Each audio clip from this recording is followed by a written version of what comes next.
Everyone buys safety with gold, he buys it with pain. A healer should save lives, but his gift is a leash. Refuse once and they punish him instantly. Break once and nobody cares, because he's replaceable. Wait till you see how he turns their victory prize into a rewind that flips the whole board. Kiaru is the kingdom's healing hero, dragged wherever soldiers bleed. The setting is a royal war machine that worships champions and discards helpers.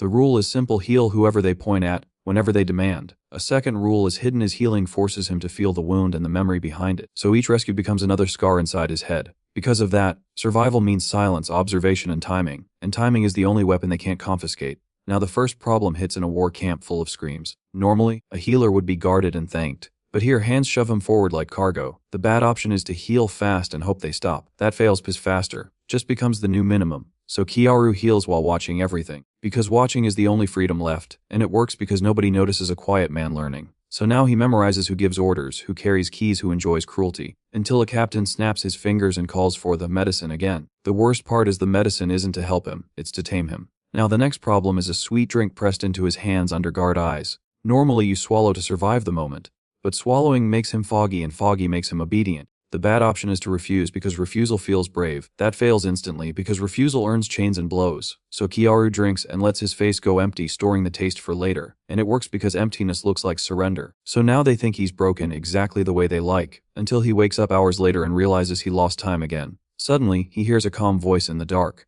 Normally that would be a hallucination from the drug, but the voice offers a gift, an eye that sees truth. The bad option is to ignore it and accept the fog. That fails because the fog will keep him owned forever. So Kiaru accepts the power, and the world's lies become visible. And it works because truth gives him a plan. So now he can predict the next dose and the next trap, until the camp shifts into celebration and the Oros arrive smiling.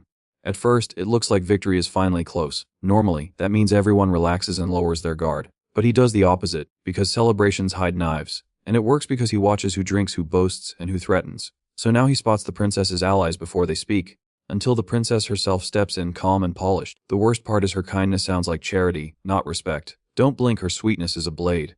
Then it gets worse, she tightens the leash. Now the problem turns personal because she talks to him like he's a pet.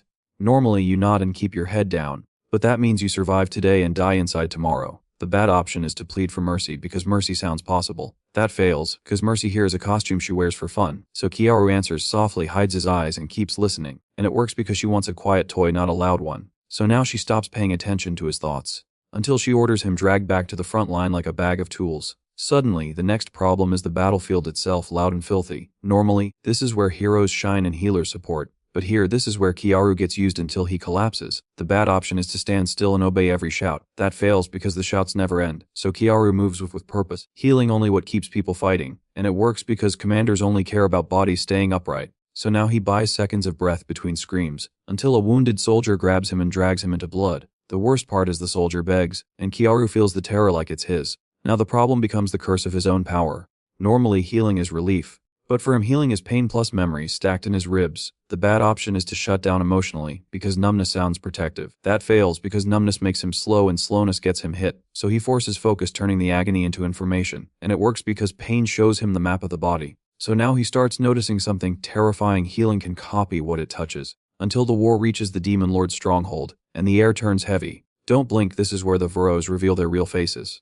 Now the problem is simple and impossible: the Demon Lord can erase them all. Normally a healer would hide behind shields, but hiding fails because the Demon Lord's power breaks shields like paper. The bad option is to run because running is natural. That fails because there's nowhere to run in a siege. So Kiaru stays just behind the champions, healing at the exact seconds they would drop. And it works because timing turns weakness into endurance. So now the heroes keep swinging, and the Demon Lord keeps losing ground, until Kiaru sees it, a treasure pulsing near the throne. Suddenly, the next problem is greed, not war. Normally you grab the prize the moment it appears, but grabbing it openly fails because everyone will notice the healer reaching first. So Kiaru waits, watches the strongest hero lunge, and tracks the rhythm of the fight. And it works because the fight is a distraction no one questions. So now he knows the exact instant the Demon Lord will fall, until the Demon Lord collapses, and the camp roars with victory. The worst part is victory is when they tighten chains again. At first, it looks like victory ends the nightmare.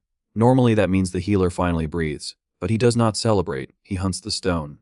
And it works because nobody watches him during speeches, so now his fingers reach the Philosopher's Stone, until a soft hand clamps his wrist and stops him. The worst part is the grip belongs to Princess Flare. Don't blink, her smile promises punishment.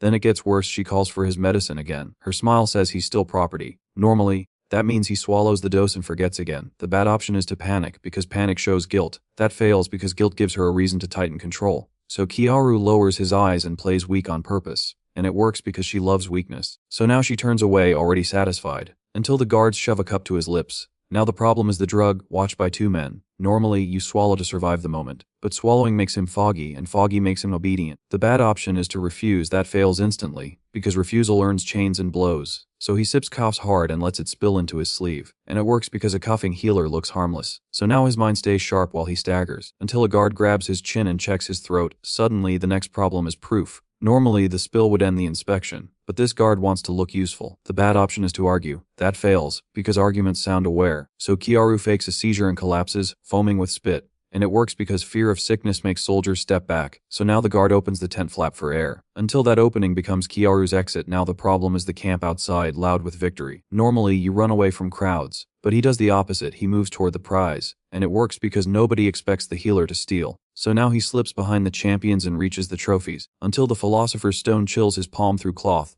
The worst part is the prize is smaller than the pain it caused.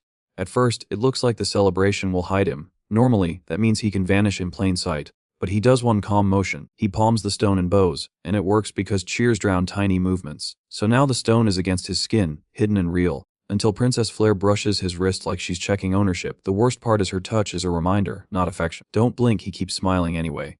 Then it gets worse. She orders him taken to rest. Now the problem is escaping with evidence before the next dose. Normally, you stash the prize and wait for night. But waiting fails because she'll drug him before he wakes. The bad option is to fight the escort. That fails because public violence brings public execution. So Kiaru walks obediently, counting turns and tents, and it works because obedience makes guards lazy. So now he guides them toward a rear storage hut with fewer eyes, until the door shuts and leaves him with one tired sentry. Now the problem is one key and one throat that can shout. Normally you wait for sleep, but waiting fails because patrols check before dawn. The bad option is to strike with fists. That fails because armor is loud and hard. So Kiaru grabs the sentry's wrist and heals an old injury the wrong way, flooding his nerves with shock. And it works because pain is faster than steel. So now the sentry drops, shaking, unable to scream, until Boots paws outside the door. Don't blink, this is the narrowest second of his life.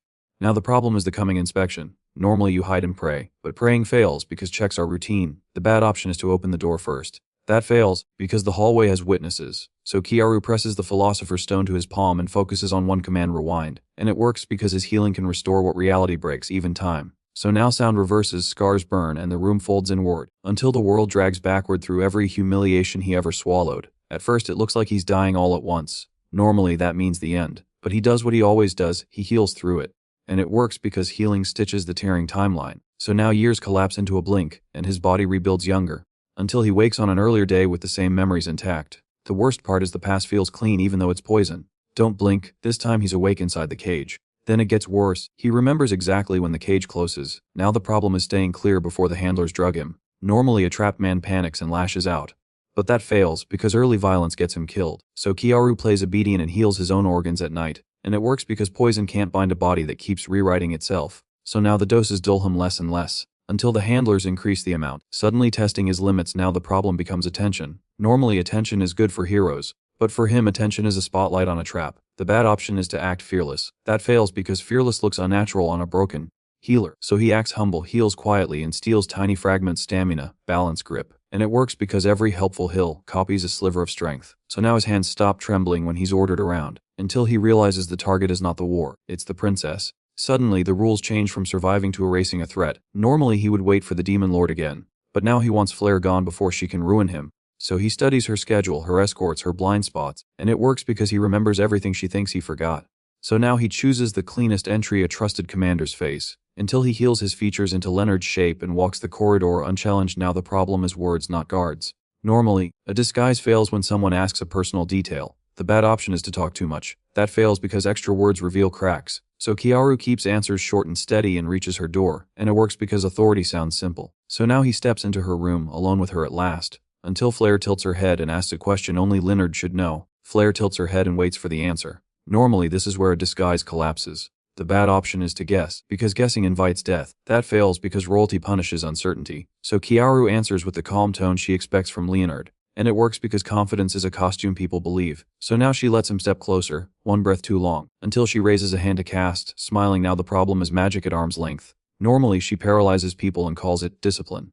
The bad option is to let her finish the spell. That fails instantly because one spell ends everything. So Kiaru closes the door softly, disables the call bell and grabs her wrist. And it works because control starts with silence. So now he ills, the casting muscles the wrong way, locking her fingers in pain, until her mouth opens to scream anyway. The worst part is she still thinks she's untouchable. Now the problem is time before anyone hears a sound. Normally you'd threaten and explain.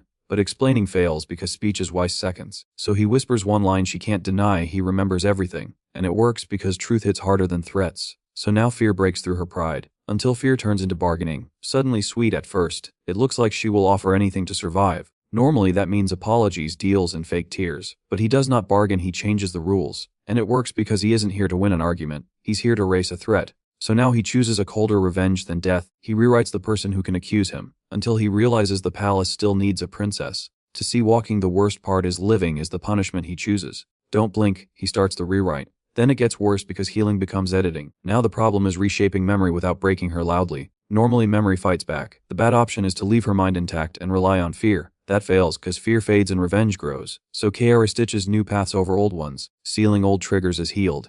And it works because her body accepts healing as truth. So now her eyes lose their sharpness and her voice loses its bite, until she repeats a new name when he gives it Freya. Suddenly, the next problem is escape with a living witness beside him. Normally you run, but running fails because running creates witnesses. So Kiaru makes Freya walk calmly, head lowered, like an attendant following orders. And it works because obedience looks ordinary in this palace. So now they slide into servant corridors where faces matter less. Until the real Leonard turns the corner, returning early. Don't blink, this is the mirror walking toward him. Now the problem is two identical commanders in one hall. Normally that means instant exposure. The bad option is to talk it out. That fails, cause guards will grab both and ask later. So Kiaru strikes first, drops Leonard with a fast nerve hit, and keeps him alive. And it works because a living scapegoat tells a cleaner story than a corpse. So now he plants the simplest scene. Leonard looks guilty and Freya looks like a victim. Normally framing needs papers, seals, and perfect timing. The bad option is to overdo details, because details create contradictions. That fails because contradictions invite real investigators. So Kiara keeps it brutal and simple. Leonard's signet, a torn sleeve, and the drug scent on his collar. And it works because guards prefer the easiest explanation. So now the blame sticks fast, even before questions start, until a patrol rounds the corner and demands to see the commander immediately. At first, it looks like they can slip away before anyone checks. Normally that means take the nearest exit and vanish. But he does the opposite. He leaves signs that pull the search away from the gates. And it works because people chase the loudest story first. So now the palace hunts Leonard, not the healer. Until the gatehouse begins checking lines, suddenly tightening control. The worst part is the palace loves public punishment. Don't blink, Kiara turns calm into camouflage. Then it gets worse because Freya's face could still spark recognition. Now the problem is the final barrier, bored soldiers with sharp eyes. Normally you need papers, seals, and an escort. The bad option is to force your way out. That fails, because force triggers alarms and arrows. So Kiaru blends into a supply line, leaving at dusk, moving with carts. And it works because guards check cargo, not faces. So now they pass the first barrier with a lazy wave, until one guard hesitates at Freya's face shape. Suddenly the next problem is recognition. Normally you run when someone hesitates, but running fails, because running becomes proof. The bad option is to threaten him. That fails because threatened men shout. So Kiaru offers a quick heal for the guard's aching knee, gentle and efficient, and it works because gratitude replaces suspicion in one breath. So now the guard smiles, steps aside, and waves them through, until a shout rises behind them. Leonard has been found in a mess. Now the endgame payoff lands. The princess who owned him is gone, replaced by Freya walking at his side. Normally, that would feel like the end. But for Kiaru it's the first move. So he steps beyond the walls with a stolen future and enemies who don't know what changed. And if you were in his place, would you choose mercy or revenge? Comment your answer. And if you want the next arc, like and subscribe. At first it looks like freedom at last. Normally that means you breathe and stop looking back.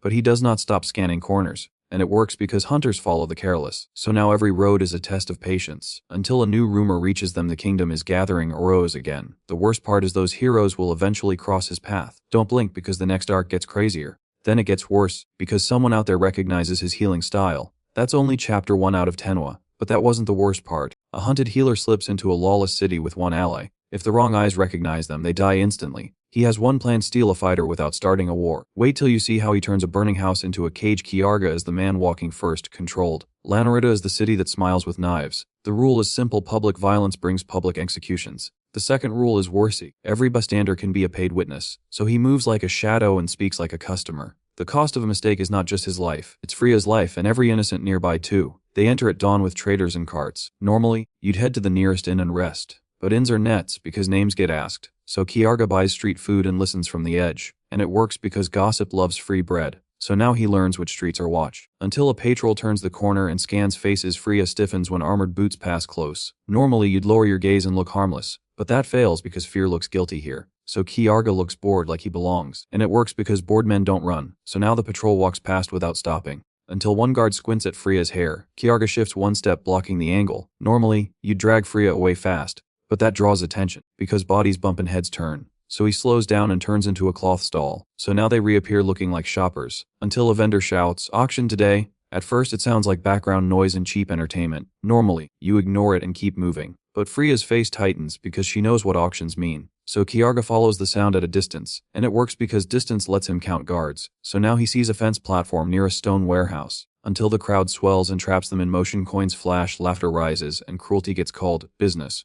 Normally, someone decent would speak up and stop it. But speaking up fails because armed men want an excuse. So Kiarga stays quiet and studies exits, rooftops, and hands. And it works because calm eyes spot hidden blades. So now he notices archers tucked behind wagons, until the seller drags out the prize. A wolf-eared demi-human girl is shoved onto the stage. Bruises mark her arms and chains bite her wrists. Normally, a captive would lower her head to survive, but she lifts her chin and glares back suddenly. So the crowd laughs because defiance is entertainment, and the seller promises obedience with a grin. Until the girl spits at him, fearless at first. It looks like a simple auction. Normally that means you can just walk away, but he does the unthinkable and bids anyway, and it works because gold is louder than swords. So now the chain is in his hand, until a patrol notices the transfer. The worst part is the crowd cheers the cruelty. Don't blink, someone starts following them. Then it gets worse, steel flashes in the alley. Freya whispers that they should free her, instantly. Normally, you'd rush the stage and cut the chain. But that fails, because guards would cut down civilians first. So Kiarga chooses the ugly method, he bids higher. And it works because greed beats morality in Narratormanhwa. So now the seller's smile widens. Until another buyer raises the price, Kiarga doesn't blink. He doubles the offer. Normally that would trigger suspicion about his motive. But suspicion fails when money talks louder. So the seller declares the deal and hands over the chain.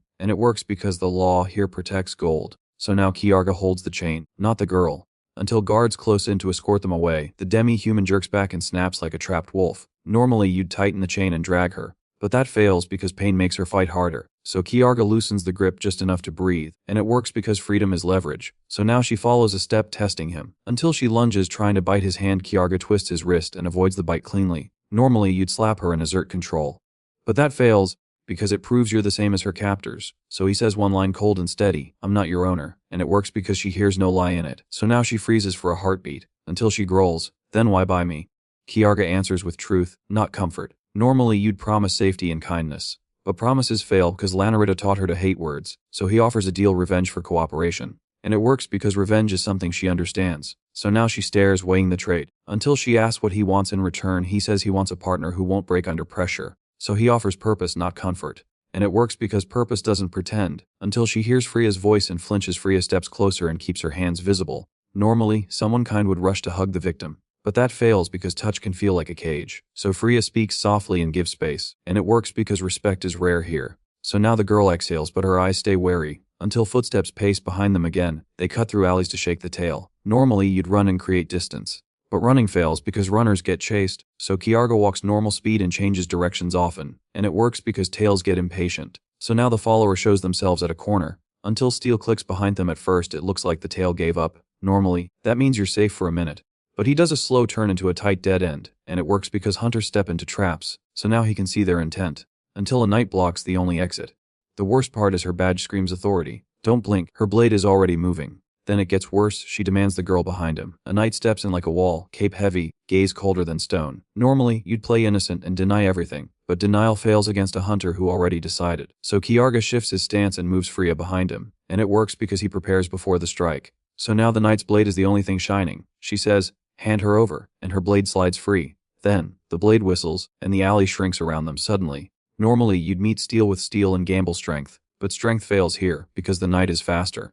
So Kiarga gives ground and drags the fight into tighter space, and it works because tight walls cancel wide swings. So now her first slash bites only brick, until she changes angles and aims for Freya. Freya raises a hand, but she doesn't want blood. Normally, hesitation gets you punished instantly, but Kiarga uses that hesitation as a shield, not a flaw. So he steps between them and taps the knight's wrist, and it works because healers know nerves like wires. So now her fingers numb for one heartbeat, until she snarls and kicks him away. The knight recovers with pure training and lunges again. Normally you'd retreat and run for a crowd, But crowds fail because crowds become witnesses. So Kiarga signals the wolf-eared girl to strike low. So the knight pivots and smashes the attacker back, until Kiarga throws a coin pouch past the knight's shoulder. The wolf girl hits the wall and slides down coughing. Normally rage would make her charge again, but rage fails, because this knight reads rage like a book. So Kiarga tosses that pouch like bait. So now the knight's gaze flicks for a split second, until Kiarga is already behind her. He locks her elbow and twists not to break but to pin. Normally, you'd finish the enemy fast and end it. But ending it fails because killing a knight triggers a city-wide hunt. So he forces her to the ground and binds her with rope. So now the hunter becomes the captive, until footsteps and voices surge toward the alley. At first, it looks like they should drag her and run. Normally that means sprinting through streets and praying.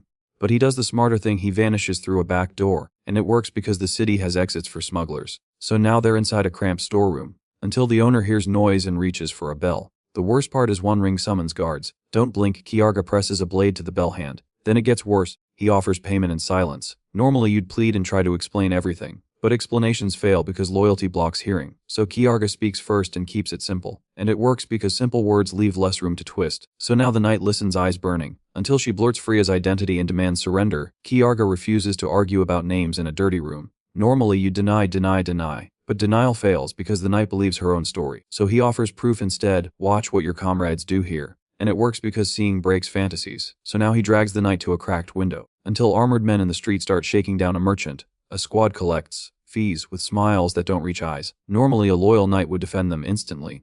But the merchant's child crays and the soldiers laugh.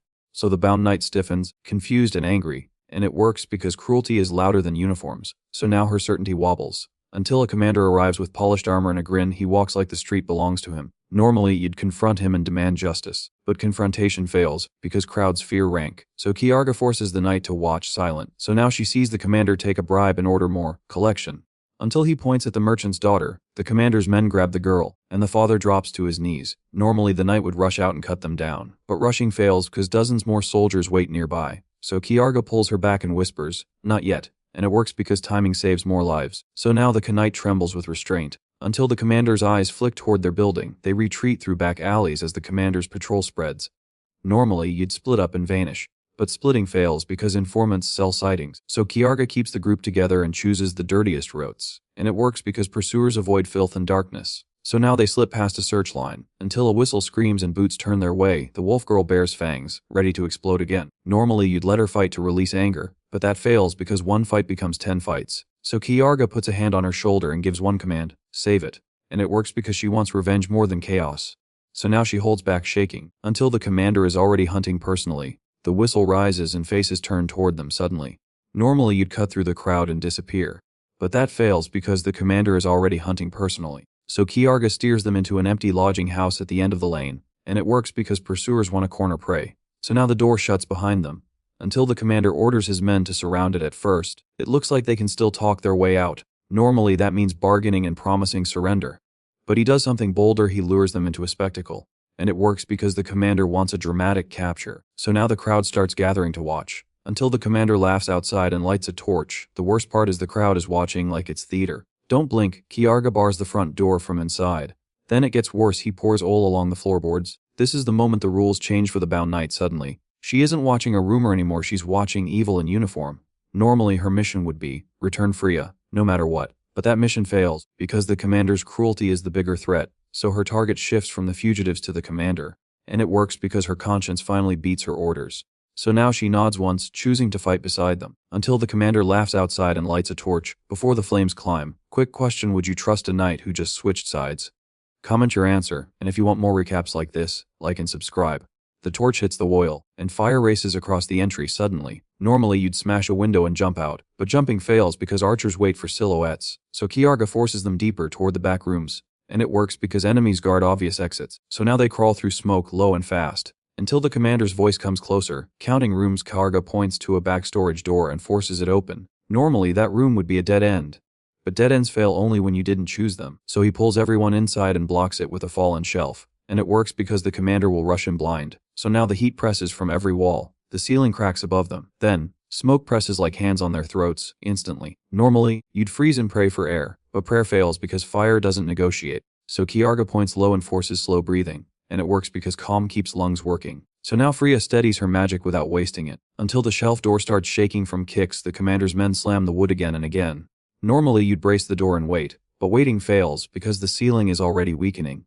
So Kiarga does the opposite and opens it himself, and it works because surprise flips pressure. So now the first soldier stumbles into the room, blinded by smoke, until Setsuna hits him like a storm, until two more push him behind him. The commander doesn't rush in yet, he orders someone else to do it. Normally, that means he's cautious, but caution fails when ego gets insulted. So Kiarga taunts him with silence and makes his men fall faster, and it works because commanders hate losing control. So now the commander steps closer, voice louder, until he sends a hostage into the corridor again. A terrified civilian is shoved forward, trembling. Normally heroes drop weapons and beg, but begging fails because this man feeds on mercy. So Kiarga drags the civilian back into safety first, and it works because removing the hostage removes the leash. So now the commander's trick dies in his hands, until he switches tactics and orders the whole house burned down. At first, it looks like the fire will swallow everyone. Normally, that means you smash a window and jump, but he does something smarter. He uses the fire as a wall, and it works because walls can trap enemies too.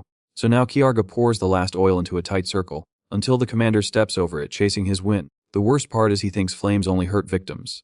Don't blink. Freya flicks wind and the ring ignites. Then it gets worse. The dead end becomes a cage. The ring of fire rises around the commander's boots, sudden and bright. Normally, a man would retreat and regroup, but retreat fails because Kuriha blocks the doorway behind him, so he lunges at her, desperate to break out, and it works for a second, because desperation is unpredictable. So now sparks fly as steel meets steel, until Setsuna slams a fallen beam into the gap, sealing it. Now the commander is trapped between fire, blade, and smoke. Normally he would order his men to rush in anyway, but rushing fails because no one wants to die for his pride. So his soldiers hesitate at the flame line, and it works because fear finally points at him. So now the commander realizes he's alone, until he tries to break past Kuriha with brute force. Kuriha ends the struggle with one clean strike, not fancy, just final. Normally she would arrest and drag him to court, but court fails in a city like this. So she cuts him down before he can scream again, and it works because decision kills hesitation. So now the commander's reign ends in ashen silence, until the building groans and starts collapsing. Kiarga doesn't celebrate, he counts seconds. Normally you'd check wounds and talk about what happened, but talking fails because fire is still moving. So he forces everyone through a back hatch he prepared earlier, and it works because he planned before the flames. So now they spill into an alley, coughing and alive, until whistles and boots flood toward the smoke. At first, it looks like guards will catch him in minutes. Normally that means hiding and blending in, but he does something bolder. He turns the crowd into cover, and it works because crowds argue louder than they watch. So now Freya smears soot on her face, and Setsuna pulls a hood up, until someone recognizes Kuriha's disciplined stance. So now they slip through a market lane while merchants shout prices.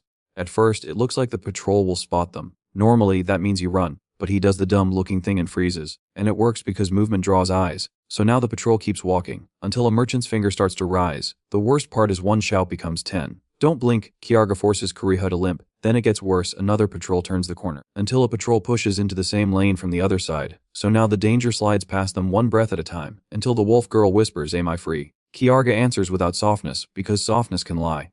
Normally, someone would promise forever and safety, but forever fails in a kingdom that hunts you. So he says, "You're free if you choose us." And it works because choice is the opposite of chains. So now Setsuna nods once, teeth clenched, steady, until she asks who they fight next. Kuriha finally speaks, voice rough with shame and resolve.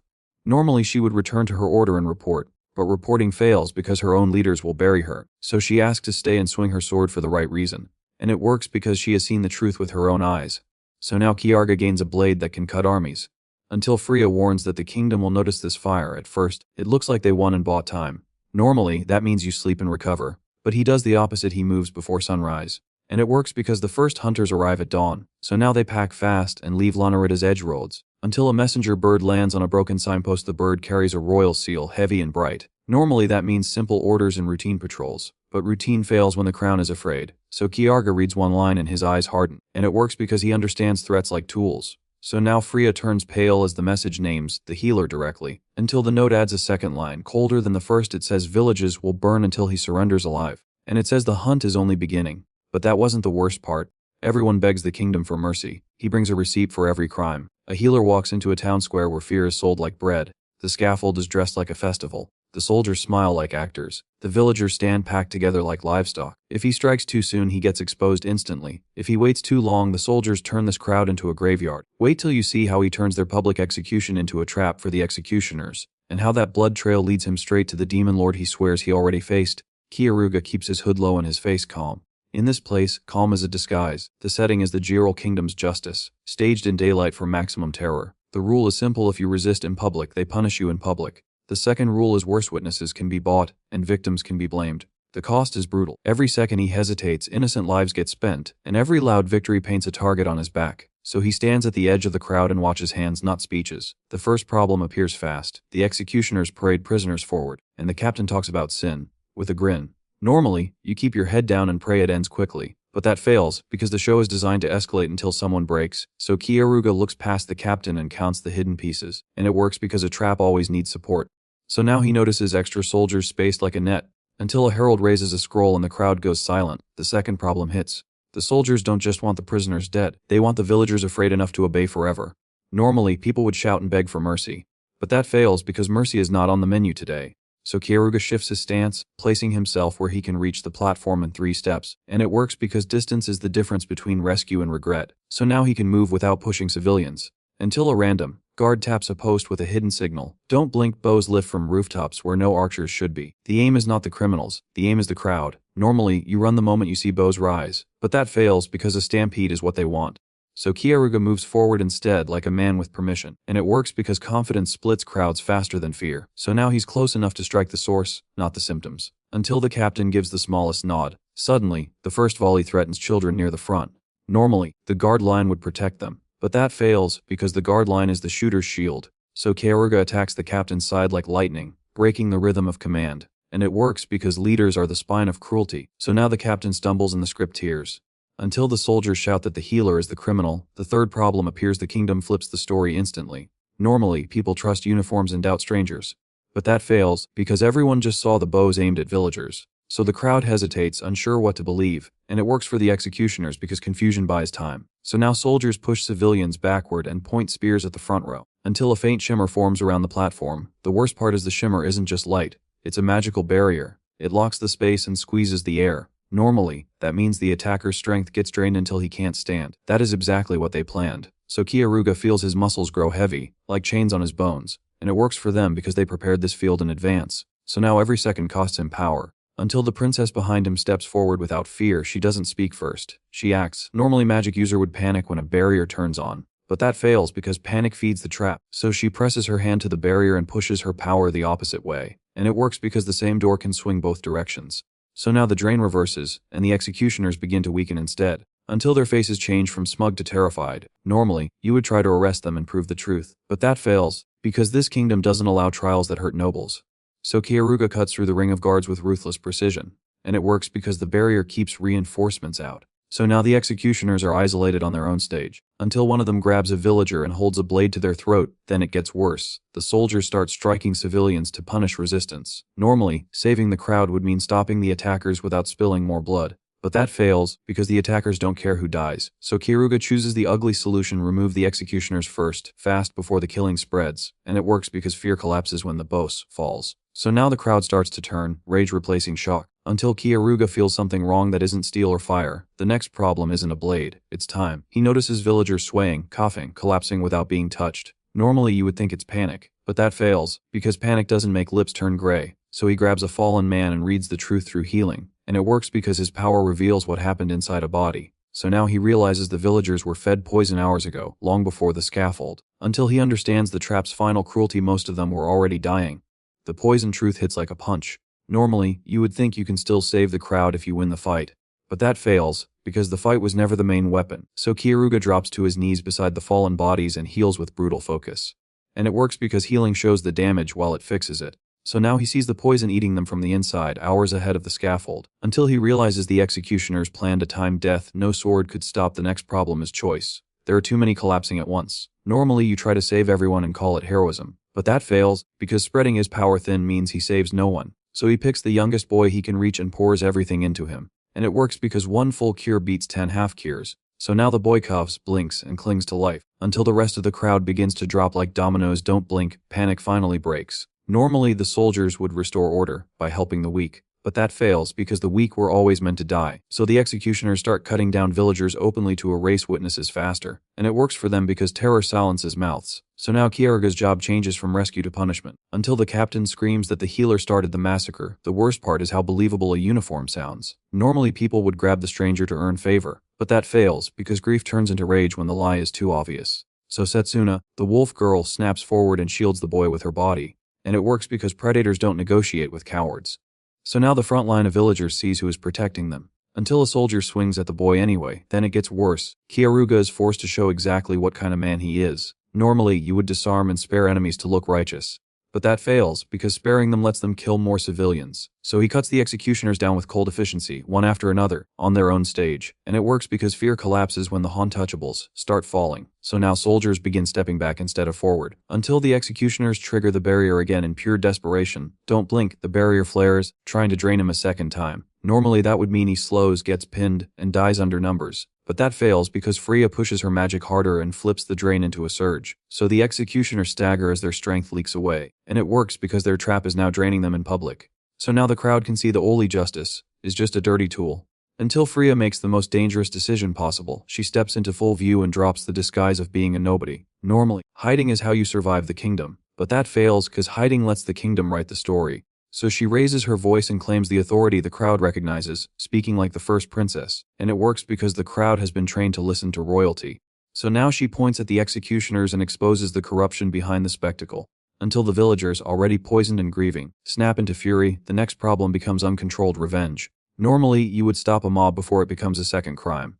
But that fails because the executioners built this anger themselves, and it's finally pointing the right way. So Kieruga lets the crowd surge, not to enjoy it, but to end the killers without wasting more time. And it works because numbers beat armor when fear is gone. So now villagers swarm the remaining executioners and tear them down, until the last soldier tries to flee with proof of who ordered this. Don't blink, Kieruga intercepts him, not with a speech but with a question and a threat. Normally the soldier would spit and die loyal. But that fails, because people break when they realize their bosses won't save them. So the soldier blurts out that this was arranged by higher hands in the capital, and it works because terror loosens tongues. So now Kieruga understands the target isn't one town, it's the kingdom's chain of command. Until he realizes something even worse, the future he remembers is starting to slip. At first, it looks like victory. Normally that means you breathe and stop looking back. But he doesn't breathe, he listens. Because victory is loud and loud draws hunters, so now he moves the survivors away from the square before soldiers regroup. Until the boy he saved grabs his sleeve and calls him a hero. The worst part is the word arrow still feels like poison. Normally, you would accept the thanks and soften. But that fails because softness gets you caught. So Kieruga gives the boy one instruction: stay quiet, stay moving, trust no uniform. And it works because survival advice lasts longer than comfort. So now the group slips out with the crowd's chaos as cover, until wanted whispers begin forming before ink even dries. Then it gets worse. Freya's power starts cracking her own magic staves from the inside. Normally, you would buy another staff and keep going. But that fails because her power keeps growing and weak tools will keep breaking at the worst moment. So Kieruga sets a new rule for their journey: they need divine grade weapons. And it works because planning turns panic into a path. So now they aim for Branica, the city where humans and other races pretend to live in harmony. Until the gates reveal the real danger: a bounty board packed with fresh names and fresh prices. Normally, you would turn around the moment you see money on your head.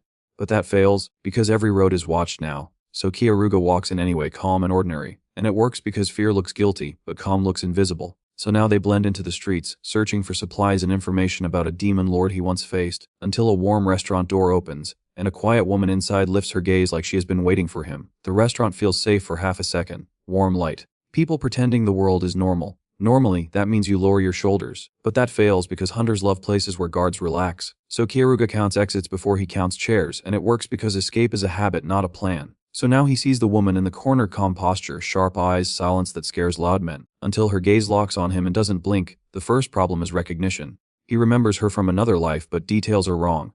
Normally that would mean he's mistaken.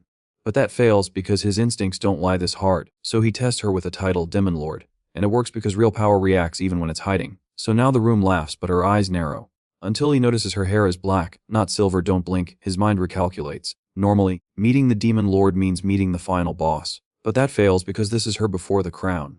So the goal changes instantly. He doesn't need to defeat her, he needs to secure her future. And it works because moving fate is stronger than chasing it. So now he keeps his voice calm and his hands still. Until the door slams and armored boots flood the room. Then it gets worse. Bounty hunters walk in like they own the place. Normally you deny knowing the target and let them pass. But that fails, because their eyes are already on the woman. So Kyoruga stays seated, waiting for the first greedy mistake. So now the leader points and names a price, until a hidden shooter outside fires without warning. Don't blink, the arrow hits the woman, and her body locks up instantly. Normally an arrow means lethal damage, but that fails here because the poison is meant to paralyze. So the hunters rush in, sure the job is done, and it works for them because poison is cheap courage. So now the whole restaurant freezes, until Freya releases her power in public. The worst part is public magic makes you memorable. Normally you hold back to stay hidden, but that fails because hidden means helpless. So Freya throws a pressure wave that slams attackers into tables and walls, and it works because force creates space. So now Setsuna darts low, dropping the fastest men first, until more hunters block the exits from the street. At first, it looks like they're trapped. Normally, that means you fight your way out and leave bodies behind, but he does the opposite. He extracts the target and vanishes. So now Kyoruga lifts the paralyzed woman and slips through a side door into an alley, until a second team is waiting there with chains. Don't blink, Kyoruga hits the chain holder first. Normally you'd threaten and demand they back off, but that fails because hunters don't have pride, they have quotas. So he breaks hands, knocks mouth shut, and clears the alley in seconds. And it works because removing options ends fights fast. So now they reach a hidden corner with the woman's breath turning shallow, until the poison starts freezing her lungs. The next problem is time pressure. Normally, you hide first and treat later, but that fails because paralysis becomes suffocation. So Kyoruga heals immediately, forcing the poison out through reversal, and it works because his power rewrites damage. So now her fingers twitch, her eyes focus, and she pulls in air like she's waking from drowning, until she stares at him with suspicion. The worst part is trust is rarer than medicine. Normally you soothe her with kindness, but that fails because kindness sounds like bait when you've been hunted for years. So Kyoruga tells the dangerous truth: he met her in a future that hasn't happened yet. So now she laughs once, sharp and disbelieving, until he proves it with one precise detail about her path. Then it gets worse, she realizes he isn't guessing. She gives her name, Eve Reese. Normally that name would be safe in a mixed city, but that fails because her people are being erased on orders from the current demon lord. So she admits the bounty exists because someone powerful wants her gone. So now Kyoruga sees the bigger game: protect Eve and you create a future rival to the current demon lord, until he makes his offer with teeth. Normally a hero would promise peace, but that fails because peace is a lie here. So he offers a deal: stay with his group, grow stronger, survive long enough to claim the throne she's meant to take. And it works because desperation respects structure. So now Eve agrees to travel with them, even while doubting his story, until the city answers with consequences. Don't blink, word of the restaurant fight spreads. Normally you pay a fine and move on, but that fails because hunters will keep coming. So Kyoruga turns cleanup into an upgrade. He replaces Freya's broken staff and reinforces it so it won't shatter again. So now they are armed, fed and moving, until Kyoruga sees royal colors entering Branica like a blade sliding from a sheath. Suddenly the threat becomes unavoidable. Norn's forces march into the city, and Blade walks with them, smiling like pain is a hobby. Normally, you'd run the moment you spot a royal column, but that fails because running confirms guilt and closes exits. So Kyoruga turns cold and starts planning first strikes, not escapes, and it works because wars are decided before swords swing. So now the question is lethal: does he hide Eve and lose initiative, or hit the royals first and risk turning Branica into a battlefield? If you were in his place, would you protect Eve openly, or use her as bait to wipe out the royal squad? Comment your answer. And if you want the next arc, like and subscribe, because once those royals step deeper into this city, every secret becomes a bounty. Then it gets worse. Someone in that army recognizes Freya's face, until the first royal order is shouted across Branica. But that wasn't the worst part.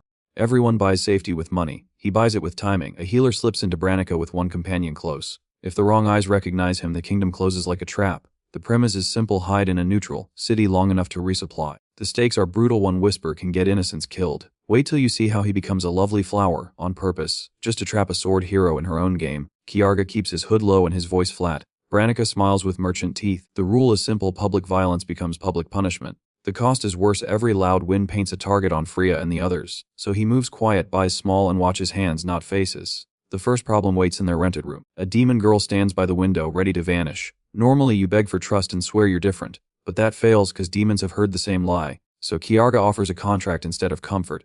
Protection now, partnership later, and one shared goal. And it works because contracts have edges. So now she stays, watching him like a judge, until she asks for proof he can stop an army. She gives her name at last: Eve. She speaks of Caladrius, a plague bird that can wipe armies. Normally, that means you summon it and win, but that fails because Caladrius demands trials and time. So Kyoruga refuses to rely on miracles, because miracles arrive late. So now he builds power with what he can control, until he realizes Branica itself is a weapon. He heals his face into a stranger and walks the streets alone. Normally you hide indoors and wait for danger to pass, But that fails because danger grows while you wait. So he scouts patrol routes, listens to tavern talk, and counts exits. And it works because patterns expose ambushes. So now he knows which alleys breathe and which alleys choke, until a stranger steps too close, smiling. The worst part is the man says Kiarga's name like a joke. Normally, you deny it and talk your way free. But that fails because bounty hunters don't guess. So Kiarga moves first and ends it silent. The proof is simple: the man never gets to shout. So now Kiarga returns before anyone follows the trail. Until he senses there were others watching, he tightens rules for the whole group. No inns that ask names, no long shopping, no drifting alone. Normally, a small victory lets you relax. But that fails because Branica punishes relaxation. So he spreads movement across the day. Freya shops at dawn. Setsuna shadows rooftops at noon. Eve stays hidden and listens. So now their footsteps don't form a pattern. Until morning brings smoke and angry voices, a small restaurant is smashed and looted. The owner shakes as he speaks. Bounty hunters demanded information, then wrecked the place for fun. At first it looks like a random crime. Normally that means you move on and protect your own, but he does the opposite because hunger is a weapon, and it works because cruelty repeats when ignored. So now Kiarga treats a meal like a declaration of war. They follow the trail into cramped back streets and find a hideout full of stolen goods and loud laughter.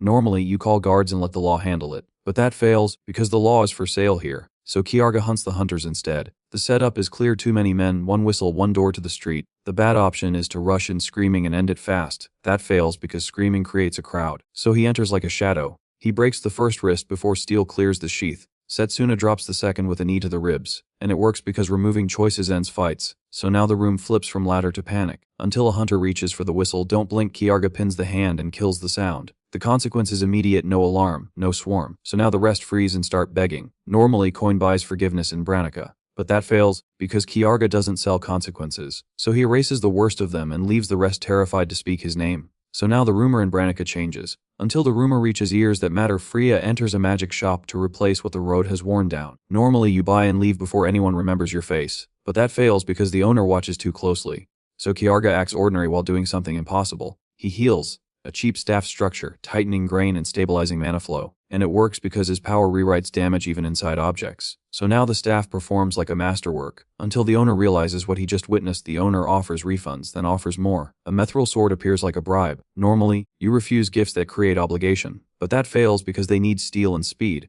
So Kiarga takes the sword and leaves before gratitude turns into questions. So now the group's jeer is stronger, until the air outside changes with marching boots. A column enters Branica with banners and polished armor.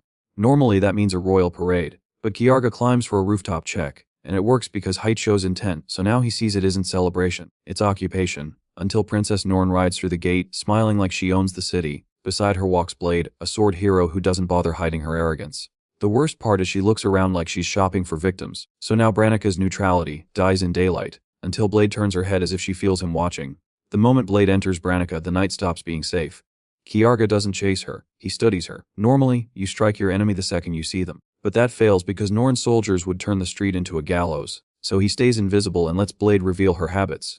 And it works because predators repeat patterns. So now he learns where she drinks, where she walks, and where she thinks no one can touch her. Until the rumors start changing tone, girls begin vanishing after sunset. Doors stay shut, lanterns go dark early. The worst part is people whisper Blade's name like it's weather. Normally, townsfolk report a crime and expect protection. But that fails because the soldiers here protect the princess, not the weak. So Kiarga treats this like a timer. Because every hour he waits, someone pays. So now he decides to force Blade into a private mistake, until Freya asks the question nobody wants to answer. How do you bait a sword hero without sacrificing someone? Setsuna's ears flatten with rage. Eva's eyes narrow, ready to disappear. Normally you use an ally as bait and hope you arrive in time. But that fails, because on time still means blood. So Kiarga chooses the only bait: he trusts himself. Suddenly he touches his face and heals his bones into a new shape. His shoulders narrow, his voice softens. His hair shifts. The worst part is how natural it looks. Don't blink, he becomes a woman. He names the disguise Kira, a single lovely flower meant to draw a knife. So now the trap is bait that can fight back, until he has to walk into the city alone. He enters a crowded pub under warm lantern light.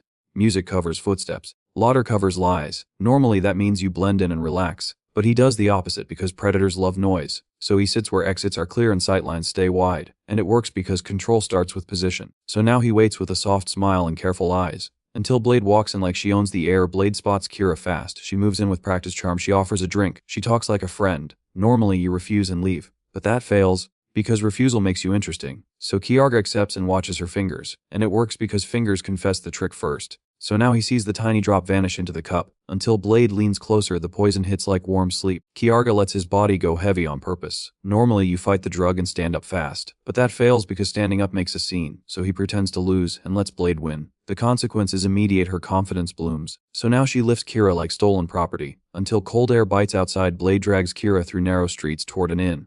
Normally you wake up and attack in the alley, but that fails because alley violence draws guards and witnesses, so Kiarga stays limp and listens instead. And it works because sound maps the route, so now he counts turns, steps, and doors, until a desperate man rushes them from the dark. A father lunges forward with shaking hands, eyes full of grief. The worst part is courage like that gets people killed. Normally you let him strike the villain and call it justice, but that fails, because Blade would cut him down instantly. So Kiarga snaps awake just enough to move. He drops the man with nerve strikes, not to protect Blade but to save the man's life. So now Blade sees a flicker of skill from prey.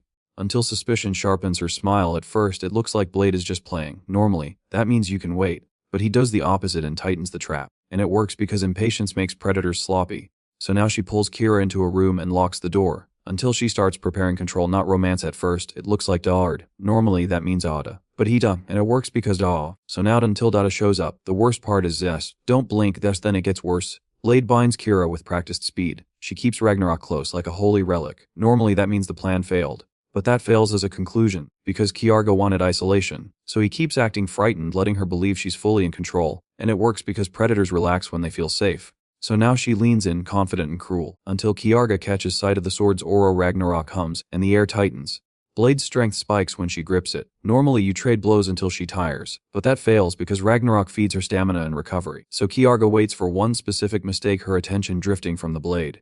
So now he holds still, letting her posture shift forward, until she tries to claim. The helpless flower hears the moment. If you're still watching, tell me in the comments. Should Kiarga end Blade fast or make her suffer for what she's done? And if you want the next payoff, like the video and subscribe. Suddenly, Blade notices something that makes her freeze. Her eyes widen, her breath stutters. The worst part is she understands the bait is a trap. Normally a villain screams for help, but that fails because pride keeps her quiet for one heartbeat. So Kiarga uses that heartbeat. He snaps restraints and shifts his body toward attack range. So now the rules change inside the room. It's no longer prey and predator. It's execution and escape, until Blade jerks for Ragnarok and the drug still drags on Kiarga's limbs. His muscles feel heavy, his vision swims. Normally, that means you lose the opening, but he does the opposite and commits anyway. And it works because hesitation is death. So now he lunges as Blade's hand closes on the sword, until Blade's lips curl into a grin. Blade's grin lasts 1 second, then Kiarga steals it. He moves first, because second place dies. Normally a sword hero wins by drawing faster, but that fails because Kiarga isn't racing the blade, he's racing the grip, so he strikes her wrist and knocks Ragnarok offline.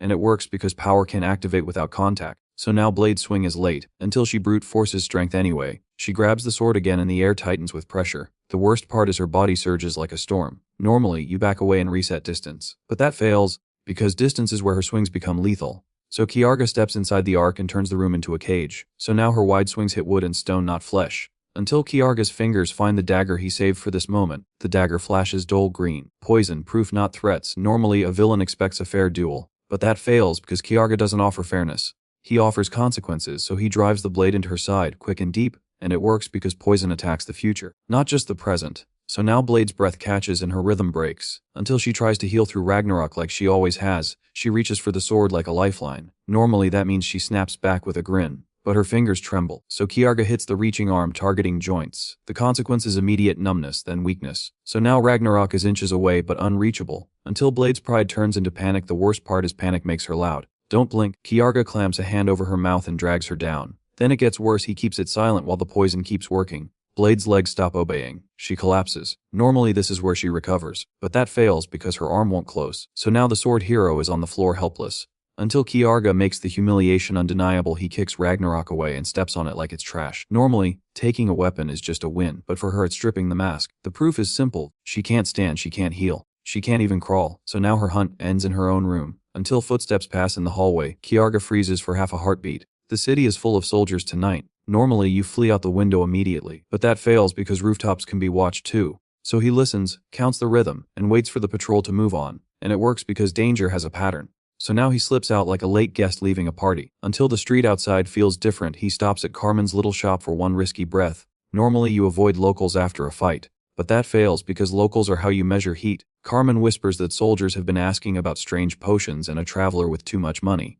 So Kiarga buys one cheap item and leaves a different scent trail out the back, and it works because hunters follow what looks easiest. So now the first wave chases the wrong corner, until the real hunters start thinking lanterns flicker. People whisper, Norn's men are everywhere, and they're not just guarding, they're searching. At first, it looks like a normal patrol. Normally, that means you can blend in. But he does the opposite and tests their attention, and it works because real hunters track reactions. So now he sees which soldiers scan faces, not streets. Until he senses one gaze that doesn't belong to ordinary guards. Hake, the knight who watches like a scholar. The worst part is he doesn't rush, he reads. Normally you sprint and hope speed saves you, but that fails, because speed creates a trail. So Kiarga moves with crowds, cuts corners, and changes direction without stopping. So now ordinary eyes lose him, until Haki's eyes adjust and follow the pattern anyway. Kiarga reaches his allies without calling attention. Freya's there, face tight with fear. Setsuna crouches above, ready to strike. Eve waits in shadow, quieter than before. Normally demons run when humans bring armies, but she doesn't run because she just saw a hero fall. So now Eve commits to the alliance. Until Kiarga admits the next problem. Blade is handled, but Norn is not. A princess with soldiers can erase lives without drawing a sword. So Kiarga chooses movement before sunrise.